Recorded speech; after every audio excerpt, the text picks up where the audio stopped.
Olukiiko lw'ebyokwerinda olutuuziddwa ekyanjya lwetabiddwamu omuduumizi wa poliisi mu Kampala n'emiriraano RCC w'e Nakawa Sheikh Kassim Kamugisha, Meya Paul Mugambe n'abalala. Bassentebe b'ebyalo eby'enjawulo ekyanjya nga bakulembeddwamu Duncan Kalunga babuulidde abakuumaddembe ku bumenyi bw'amateeka obweyongedde mu kitundu kyabwe nga kati abantu batuuse n'okubalumba mu mayumba gaabwe. Bw'atyo n'asaba wabeewo ekikolebwa. Meya Mugambe bw'asitusa okwogera atabukidde poliisi olw'enguzi esuse era nti bayola abantu abatalina musango n'ekigendererwa eky'okubaggyamu ensimbi. Emitwalo emeka gibemeka buba obukadde 2.5.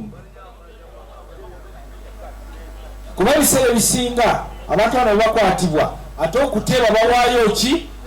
Ono abuulidde olukiiko nga biwaliwo abavubuka bazzaawo entandikwa ne bava mu bikolwa by'obumenyi bw'amateeka ng'agamba nti ekya poliisi okubayoola kibeera tekyetaagisa. Tutatunulira kyakukwata bukwasi ki bantu kukeera ne tuyoola nalumanya ne sikola ki esaalumanya. Ebigambo bibisiikudde emmeme yatwala poliisi y'Ekira Road Edina Nyiraneeza ne RCC Kamugisha era ne bamutabukira nga bamutegeeza nga bw'asaanye okujja ebyobufuzi mu nsonga z'ebyokwerinda.